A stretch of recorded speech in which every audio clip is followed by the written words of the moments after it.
आप सबको नमस्कार। आज हम समझेंगे समांतर प्लेट संधारित्र के मध्य परावर्तक माध्यम का प्रभाव। परावर्तक माध्यम किस प्रकार से इसके अंदर विद्युत क्षेत्र को प्रभावित करता है, ये हमें समझना है। तो चित्र में हमने एक समांतर प्लेट संधारित्र प्रदर्शित किया है और इसकी प्लेटों पर आवेश घनत्व सिग्मा मान लीजिए। दोनों प्लेटों पर आवेश घनत्व समान होगा, दोनों प्लेटों का क्षेत्रफल भी समान है और आवेश की मात्रा भी समान होगी।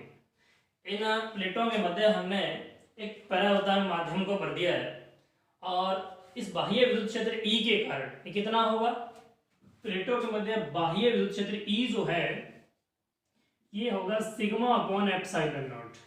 ये हम पीछे के टॉपिकों में पढ़ चुके हैं। ये बाह्य विद्युत क्षेत्र है E। इस बाह्य विद्युत क्षेत्र के कारण इन अणुओं पर एक बल आघूर्ण काम करेगा और इस बल आघूर्ण के प्रभाव में ये सभी अणु संरेखित हो जाएंगे।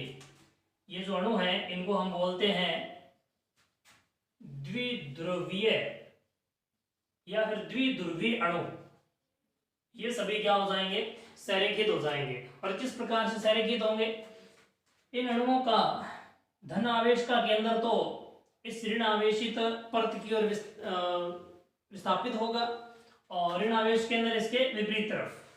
इस प्रकार से सभी अणु संरेखित हो जाएंगे और जो समांतर प्लेट संधारित्र की धन प्लेट है उस तरफ इन अणुओं के ऋण आवेश का केंद्र विस्थापित होगा और इस प्रकार से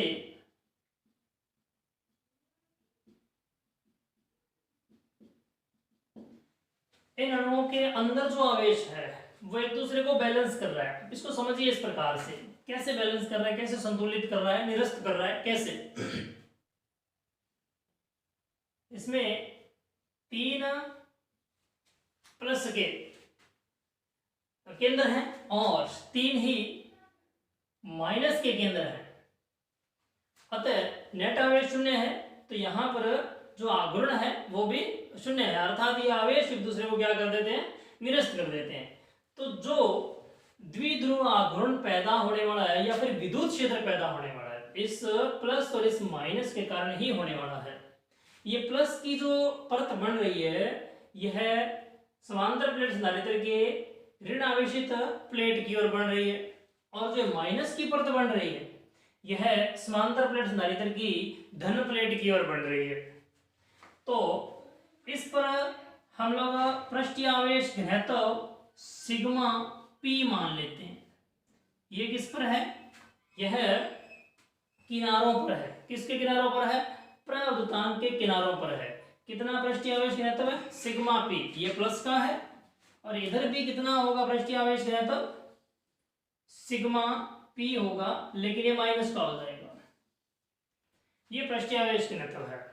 तो इस पृष्ठीय आवेश घनत्व के कारण एक विद्युत क्षेत्र की तीव्रता निर्मित होगी। वह किस तरफ होगी, वह होगी बाह्य विद्युत क्षेत्र के विपरीत दिशा में। कैसे, प्लस इस तरफ है, माइनस इस तरफ है, तो विद्युत क्षेत्र की तीव्रता प्लस से माइनस की ओर हो जाएगी। तो बाह्य विद्युत क्षेत्र E कितना है, सिग्मा अपॉन एप्सिलॉन नॉट। ये बाहर से लगाया गया संधारित्र की प्लेटों के कारण। और प्रवृत्तांक में जो प्रेरित आवेश है उसके कारण प्रेरित विद्युत क्षेत्र की तीव्रता कितनी है, प्रेरित विद्युत क्षेत्र की तीव्रता E P इक्वल्स टू है sigma P upon epsilon not. यह होगी प्रेरित आवेश के कारण विद्युत क्षेत्र की तीव्रता और यह होगी बाहर से लगाए गए विद्युत क्षेत्र, बाहर से जो विद्युत क्षेत्र है उसकी तीव्रता। बाहर से विद्युत क्षेत्र मतलब इन प्लेटों पर आवेश के कारण विद्युत क्षेत्र जो है, संधारित्र की प्लेटों पर आवेश के कारण जो विद्युत क्षेत्र है। अब आप देख सकते हैं प्लेटों के कारण विद्युत क्षेत्र की दिशा इस प्लस से इस माइनस की ओर, मतलब ये डायरेक्शन है। और प्रवृत्तांक पर प्रेरित आवेश के कारण विद्युत क्षेत्र की दिशा ये होगी, ये है प्रेरित विद्युत क्षेत्र की दिशा, क्योंकि प्लस आवेश इधर रह गया, माइनस इधर रह गया, बीच वाले आवेश ने तो परस्पर एक दूसरे को क्या कर दिया है, निरस्त कर दिया है, तो इसका विद्युत क्षेत्र में कोई योगदान नहीं रह गया है। तो परिणामी विद्युत क्षेत्र कैसे निकलेगा? परिणामी विद्युत क्षेत्र की तीव्रता कैसे निकलेगी? परिणामी विद्युत क्षेत्र की तीव्रता E इक्वल्स टू होगी sigma upon epsilon not minus sigma P upon epsilon not. Minus हमने इसलिए लगाया है क्योंकि इन दोनों की डायरेक्शन क्या है, एक दूसरे के अपोजिट है। तो ये बनेगा, ये E क्या है, E है परिणामी विद्युत क्षेत्र की तीव्रता। तो एक काम करते हैं, इसको सिंबल थोड़ा चेंज कर देते हैं, इसको अपने नाम देते हैं E नॉट, एक सौ नहीं हो तो E इक्वल्स टू बन जाएगा sigma minus sigma P upon epsilon not. ये होगी परिणामी विद्युत क्षेत्र की तीव्रता। इसे समीकरण नंबर 1 मान लीजिए। हमने पराविद्युतांक की परिभाषा पढ़ी है और पराविद्युतांक की परिभाषा के अनुसार परिणामी विद्युत क्षेत्र कितना होगा? पराविद्युतांक की परिभाषा से परिणामी विद्युत क्षेत्र होगा sigma upon epsilon not epsilon r. ये एप्सिलॉन आर क्या है? एप्सिलॉन आर इस माध्यम का पराविद्युतांक है जो इन प्लेटों के मध्य हमने भर दिया है। तो आपको याद होगा कि माध्यम की उपस्थिति में जो एप्सिलॉन नॉट है उसके स्थान पर एप्सिलॉन आता है और एप्सिलॉन का मान एप्सिलॉन नॉट गुणा एप्सिलॉन आर ही होता है। तो पराविद्युतांक एक माध्यम है, तो माध्यम की उपस्थिति में हमने विद्युत क्षेत्र को इस रूप में लिखा है। ये भी परिणामी विद्युत क्षेत्र की तीव्रता है और ये भी परिणामी विद्युत क्षेत्र की तीव्रता है। अतः इन दोनों को हम क्या कर सकते हैं, बराबर ले सकते हैं। तो समीकरण फर्स्ट और सेकंड को बराबर रखते हैं।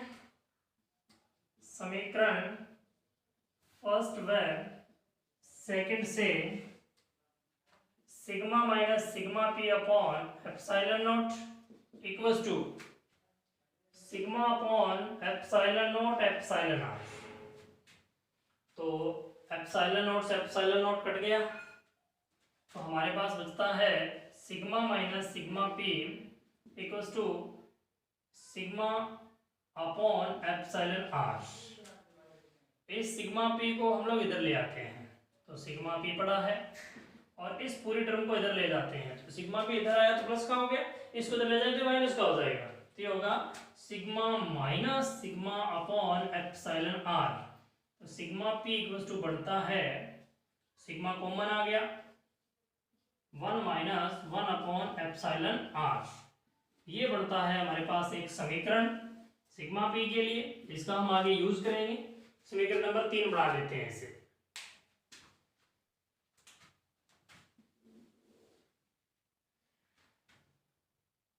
ध्रुवण सदिश की डेफिनेशन क्या है? ध्रुवण सदिश किसे कहते हैं? क्योंकि ध्रुवण सदिश के सूत्र में ही काई आता है, हमने पीछे पढ़ा है। ध्रुवण सदिश की डेफिनेशन क्या कहती है? ध्रुवण सदिश की डेफिनेशन कहती है, इसे अपने p वेक्टर से रिप्रेजेंट करते हैं। डेफिनेशन कहती है एकांक आयतन में, एकांक आयतन में, हमने पीछे पढ़ी है डेफिनेशन, आयतन में प्रेरित द्विध्रुव आघूर्ण, द्विध्रुव आघूर्ण जो होगा उसे हम लोग ध्रुवण सदिश कहेंगे। एकांक आयतन किसका? इस पराविद्युतांक माध्यम का। कितना आयतन लेना है? एकांक आयतन। प्लेटों के बीच की दूरी को हम लोग किससे रिप्रेजेंट करते हैं? d से। ये हमने पीछे वाले टॉपिक में पढ़ा था। और प्लेटों के क्षेत्रफल को किससे रिप्रेजेंट करते हैं? a से। इनकी जरूरत पड़ेगी हमें, इसलिए हम लोग इनकी चर्चा कर लेते हैं। तो क्या ज्ञात करना है? द्विध्रुव आघूर्ण कितने आयतन का? एकांक आयतन का। अगर हम टोटल माध्यम में प्रेरित द्विध्रुव आघूर्ण ज्ञात कर लें, टोटल आयतन के लिए प्रेरित द्विध्रुव आघूर्ण ज्ञात कर लें, और संपूर्ण आयतन का भाग लगा दें तो एकांक आयतन के लिए प्रेरित द्विध्रुव आघूर्ण ज्ञात हो जाएगा। तो हम लोग सर्वप्रथम तो संपूर्ण प्रउदांक माध्यम के लिए प्रेरित द्विध्रुव आघूर्ण ज्ञात करते हैं। तो कितना होगा? द्विध्रुव आघूर्ण का सूत्र आपको याद होगा, आवेश गुणा में आवेशों के बीच की दूरी, यही होता है। 2L से रिप्रेजेंट करते थे हम उस दूरी को। अब हमारे पास वो दूरी कितनी है? D, मतलब प्लस और माइनस के बीच की दूरी जो है वो है D। इधर गुणा क्या करना होता है? आवेश। कौन सा आवेश? प्रेरित आवेश। तो प्रेरित आवेश है कितना? हमारे पास तो प्रेरित आवेश घनत्व दिया हुआ है और इस प्लेट का क्षेत्रफल A है, तो प्रउतांक प्लेट का क्षेत्रफल भी कितना हो गया? A हो गया, क्योंकि हमने पूर्ण रूप से भर रखा है तो उतने क्षेत्रफल का ये होगा। तो फिर आप सिग्मा P से इस भाग पर आवेश निकाल सकते हैं। देखिए सिग्मा P की परिभाषा को याद कीजिए। सिग्मा की परिभाषा आपको याद आएगी कि आवेश बटा में क्षेत्रफल। तो सिग्मा P है, P मतलब प्रउतांक के लिए है, तो फिर Q की जगह में QP लिख देता। A की जगह AP इसलिए नहीं लिख रहा क्योंकि प्रउतांक पट्टिका का क्षेत्रफल और इस प्लेट का क्षेत्रफल समान है, तो AP लिखने की जरूरत हमें नहीं है। तो सूत्र क्या कहता है द्विध्रुव आघूर्ण का? आवेश गुणा दोनों के बीच की लंबवत दूरी, सीधी दूरी। तो आवेश कितना है? QP, और QP का मान कितना आ जाएगा? सिग्मा P गुणा में A। तो आवेश कितना है? QP, और बीच की दूरी कितनी है? D। तो हमने लिखा D। लेकिन यह जो द्विध्रुव आघूर्ण आया है ये संपूर्ण आयतन का आया है, और हमें कितने आयतन का चाहिए? एकांक आयतन का। तो एकांक आयतन का ज्ञात करने के लिए क्या करेंगे? इस माध्यम के आयतन का भाग लगा देंगे। माध्यम का आयतन कितना है? माध्यम का आयतन है क्षेत्रफल गुणा में इसकी इस प्रकार से लंबाई, ये सतह का क्षेत्रफल गुणा में इस प्रकार से बीच की दूरी मान लो दोनों प्लेटों के, वो भी D है, और इसकी प्रउतांक पट्टिका की इस प्रकार से मोटाई जो है वो भी D है। तो ये आयतन आ गया इस प्रउतांक पट्टिका का। तो D से D कट हो गया, तो QP अपॉन A बन गया। अब QP अपॉन A क्या है? सिग्मा P है। तो ये क्या बन गया? सिग्मा P बन गया। सिग्मा P क्या कुछ है? सिग्मा P ध्रुवण सदिश के बराबर है। इसका मतलब ध्रुवण सदिश और प्रेरित पृष्ठ आवेश घनत्व क्या होते हैं? बराबर होते हैं। इस पूरी चर्चा का सारांश निकलता है कि ध्रुवण सदिश P जो है वो होगा सिग्मा P के बराबर, परिमाण में सिग्मा P के बराबर होगा। तो फिर हम लोग यहां पर रिजल्ट यूज कर सकते हैं कि P equals to sigma 1 minus 1/एप्सिलॉन। ये रिजल्ट हमने समीकरण 3 से यूज किया। समीकरण 3 में सिग्मा P की वैल्यू पुट कर दी है। ध्रुवण सदिश की जो डेफिनेशंस है, डेफिनेशन के बाद हमने एक सूत्र भी पीछे पढ़ा था इसके लिए, वो क्या था याद होगा आपको? काई एप्सिलॉन नॉट E, काई एप्सिलॉन नॉट E। E क्या है? विद्युत क्षेत्र। कौन सा? परिणामी विद्युत क्षेत्र। E क्या है? परिणामी विद्युत क्षेत्र। तो इसको हम लोग लिख देते हैं काई epsilon not sigma upon epsilon not epsilon r। तो ये बन जाएगा काई सिग्मा अपॉन एप्सिलॉन r। ये आ गया P का वैल्यू। तो हम लोग काई और एप्सिलॉन r में तो रिलेशन याद कर रहे थे। तो ये P है जिसमें काई r है, और ये P है जिसमें एप्सिलॉन r भी आ रहा है। तो ये दोनों ही ध्रुवण सदिश है, तो इन दोनों को हम क्या कर सकते हैं? बराबर ले सकते हैं। तो इनको बराबर लेते हैं, आगे हल कर।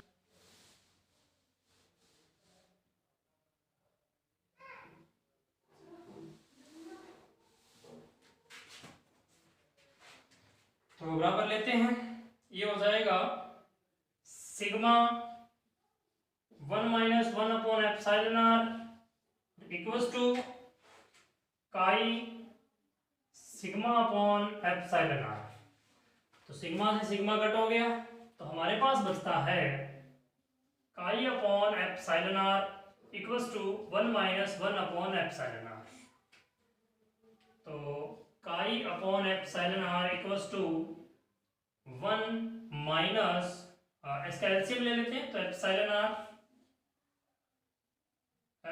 आर माइनस 1 ये कट हो गया, तो काई इक्वल्स टू बढ़ता है एप्सिलॉन आर माइनस 1। ये हो गया काई और एप्सिलॉन आर में रिलेशन। देखिए काई एक मात्रकहीन राशि है और एप्सिलॉन आर भी एक मात्रकहीन राशि है। तो इस नजरिए से हम देखें तो विभिन्न रूप से सही समीकरण है, लेकिन बुक में इस रिलेशन को chi equals to epsilon not epsilon r minus 1 लिखा हुआ है, जो समझ से परे है कि किस प्रकार से ड्राइव किया गया है। मुझे ये डाउटफुल लगता है, मुझे ये सही लगता है, फिर भी आपके जो विचार हो मुझे अवश्य बताइएगा इसके प्रति।